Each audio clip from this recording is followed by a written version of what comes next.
चांदोली धरण क्षेत्रात गेल्या 24 तासात तब्बल 148 मिलीमीटर इतका पाऊस कोसळला आहे।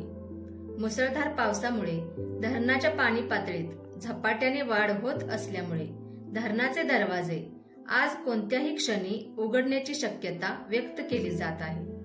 मुसळधार पावसामुळे धरणात सध्या 27,557 क्युसेक्सने पाण्याची आवक सुरू आहे। 34.40 टीएमसी पाणी साठवण क्षमता असलेल्या चांदोली धरणात सध्या 26.81 टीएमसी इतका पाणीसाठा झाला आहे। म्हणजेच धरण सध्या 77.98% भरले आहे। वीज निर्मिती केंद्रातून 1,592 क्युसेक्सने पाण्याचा विसर्ग सध्या वारणा नदीपात्रात सुरू आहे। धरणाच्या पाणलोट क्षेत्रात अतिवृष्टी कायम असल्याने धरणाच्या पाणी पातळीत वाढ झाली असून धरणाने सांडवा पातळी ओलांडली आहे।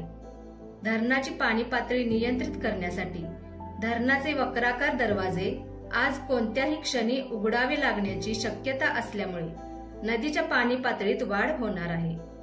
त्यामुळे नदीकाठच्या गावांनी सतर्कता बाळगावी असा इशारा धरण प्रशासनाकडून देण्यात आला आहे।